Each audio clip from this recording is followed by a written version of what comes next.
mematikan radio dan saya pun bergegas masuk kamar. Podcast kali ini mengangkat judul Ketempelan Pocong dengan siluman buaya putih yang akan membantu. Jono, Ya Mbak, sesajen yang ku minta apakah sudah lengkap? memukul jempol tangan.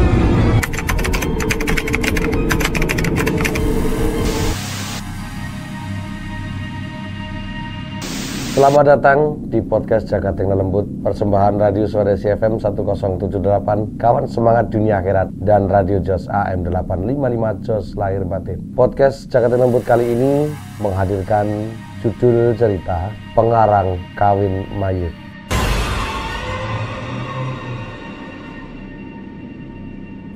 Pada kisah yang lalu diceritakan, Rahmi, mau pria seperti apa lagi yang kamu cari?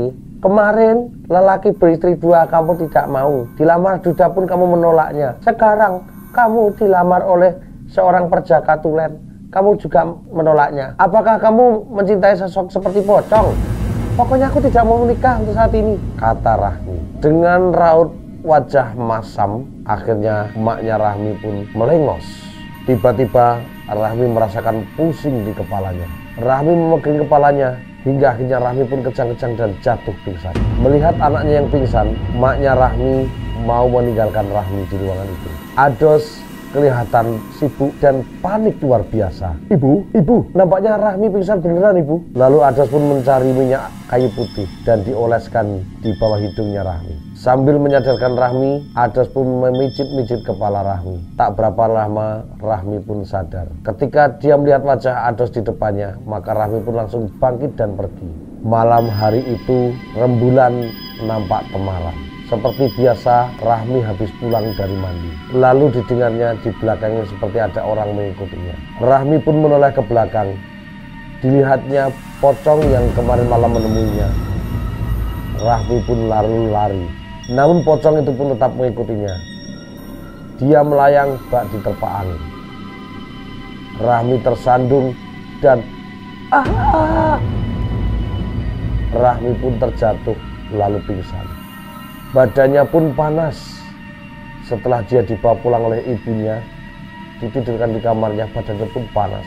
Setelah membawa Rahmi pulang, ibunya pun lalu pergi ke rumah orang tua Ados, dan di sana dia diajak ke tempat orang tua yang telinganya lebih panjang dibanding orang-orang seperti biasanya. Nampaknya anak ibu terkena penghalang.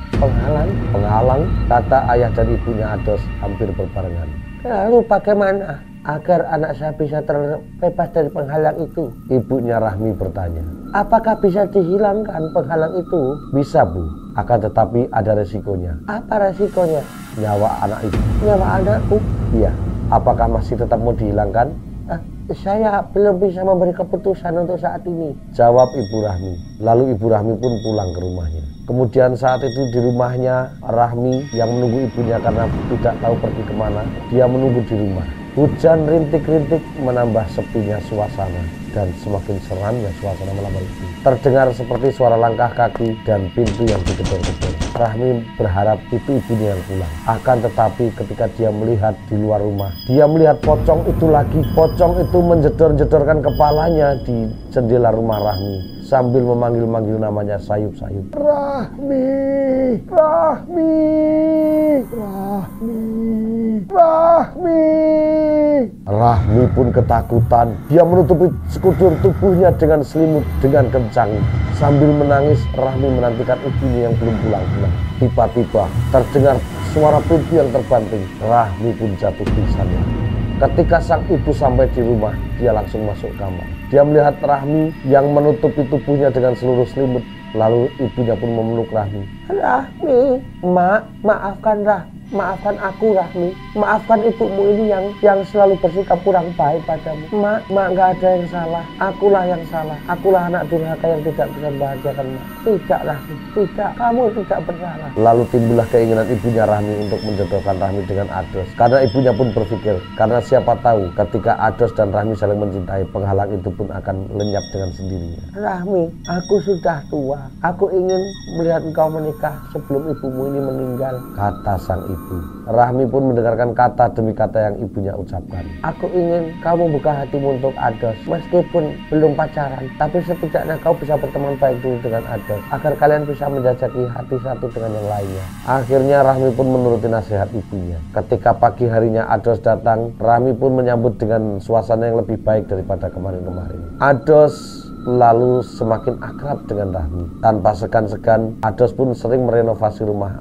Rahmi. Dan Rahmi awalnya menolak, namun ketika Ados berdalih ini demi persahabatan, maka Rahmi tak bisa menolak lagi. Ados pun semakin akrab dengan Rahmi. Begitu pula Rahmi. Aku terkena penghalang, kata ibuku. Aku tahu itu Rahmi. Tapi apa salahku? Orang membuat seperti itu biasanya karena dendam dengan kita, Rahmi. Mungkin kamu pernah dicintai oleh seseorang, tapi kamu tidak bisa membalas cintanya, sehingga orang itu pun sakit hati dan membalas kepadamu dengan seperti itu. Rasa-rasanya aku tidak pernah berbuat salah pada siapapun. Mungkin karena aku tidak sengaja menginjak kuburan, ataupun mungkin berbuat sesuatu sehingga orang itu marah padaku ya. Tidak semudah itu orang berbuat jahat seperti itu, Rahmi, kecuali memang kamu pernah menyakiti hatinya secara langsung. Dan sepertinya belum sempat Ados menyelesaikan pembicaraannya, tiba-tiba dari hidungnya keluar darah seperti orang mimisan. Ados pun mengatakan bahwa kepalanya sangat sakit. Lalu Rahmi minta tolong pada ibunya. Ibunya yang mengira kalau Ados hanya mimisan biasa, lalu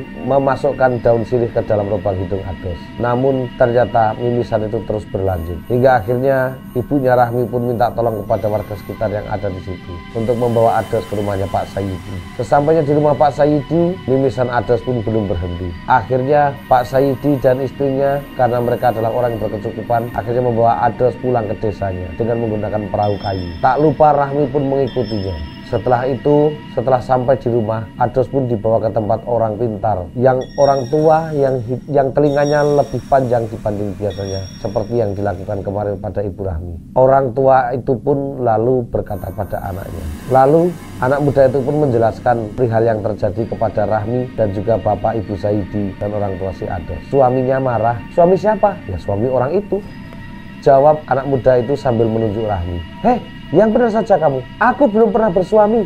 Mungkin secara lahir kamu belum pernah bersuami, tapi ada yang menikahkan kamu dengan salah satu mayat, maka kamu telah bersuami dengannya meskipun kamu tidak tahu. Bahkan kamu pernah melihat perwujudan suamimu itu kan, pocong dengan kain lusuh. Rahmi pun terdiam karena dia pernah melihat pocong itu. Lalu diutarakanlah apa yang pernah diucapkan kemarin oleh orang tua itu kepada Rahmi, bahwa dia bisa disembuhkan namun dengan resiko nyawanya. Rahmi pun menurut. Akhirnya setelah disepakati bersama, mereka akan menyembuhkan Rahmi dari penghalang kawin mayit itu.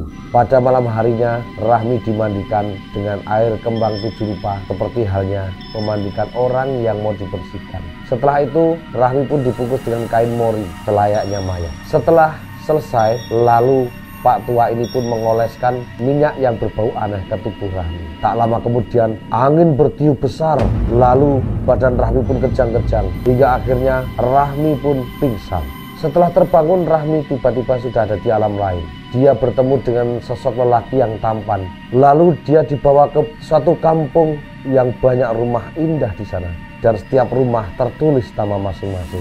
Tertulis nama alim di rumah yang dimasuki oleh Rahmi dan pemuda itu. Lalu pria itu pun merubah dirinya menjadi pocong seperti saat menemui Rahmi pertama kali. Kemudian di rumah Pak tua itu, Pak tua yang telinganya panjang itu pun membisikkan sesuatu, memanggil nama Rahmi di telinganya. Hingga beberapa saat lalu Rahmi pun tersadar.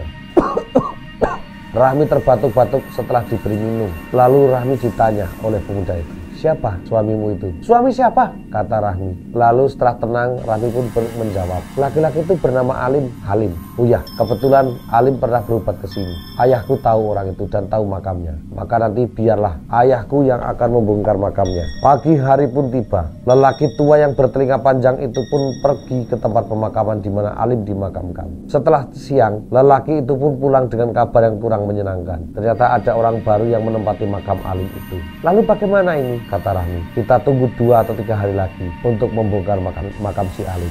Lalu setelah itu, setelah 3 hari kemudian, makam si Alim pun dibongkar oleh Bapak Ados dan pemuda itu dengan menyertakan Pak Tua yang bertelinga panjang itu. Setelah dibongkar, ternyata tulang belulang Alim sudah dipindahkan dan terdapat pula sebuah bungkusan boneka kecil. Setelah boneka itu diserahkan kepada Pak Tua yang bertelinga panjang itu, maka dibongkarlah boneka itu dan ternyata di situ ada rambut Rahmi dan beberapa pakaian Rahmi yang dibungkus untuk dijadikan boneka itu. Lalu boneka itu pun dibakar di atas makam Alim. Kemudian setelah makam itu dibongkar dan dibakar boneka itu, api pun membesar padahal hujan rintik-rintik. Setelah selesai pembakaran itu, maka mereka pun akhirnya pulang. Bapaknya Ados mencium bau yang kurang enak dari makam itu. Akan tetapi dia tidak berani berbicara karena pemuda itu memberikan kode kepada bapaknya Ados untuk tidak berbicara sampai di rumah. Setelah sampai di rumah, alhamdulillah, untungnya upacara kita tidak diganggu oleh dukun yang mengadakan ritual ini, sehingga semua dapat berjalan lancar. Jadi penghalangku sudah hilang. Belum sepenuhnya hilang, Rahmi. Masih ada sedikit. Selama 7 hari kamu harus makan buah ini untuk menghilangkan penglarang itu.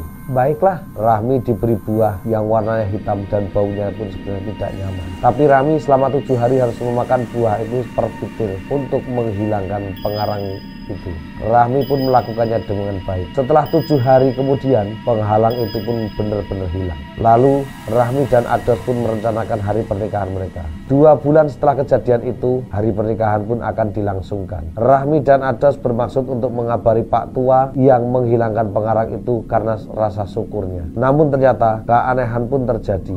Pak Tua yang menyembuhkan Rahmi itu pun sebulan setelah menyembuhkan Rahmi ternyata sudah meninggal dengan kondisi yang tragis. Menurut cerita anak muda itu, katanya Pak Tua itu diserang oleh dukun yang mengguna-guna Rahmi waktu itu. Entah karena kurang kehati-hatian atau memang sudah ajalnya, beliau pun meninggal dalam keadaan yang sangat tragis. Dan akhirnya anak muda itu mewakili orang tuanya mendatangi pernikahan Rahmi. Pesta pernikahan Rahmi dan Ados pun digelar dengan sangat meriah. Dan setelah hilangnya penghalang itu, maka Rahmi pun dapat menerima Ados sebagai suaminya. Dan akhirnya mereka pun hidup bahagia. Demikianlah cerita ini dari Kalimantan Barat. Sampai jumpa dalam kisah yang lebih menarik lagi. Terima kasih.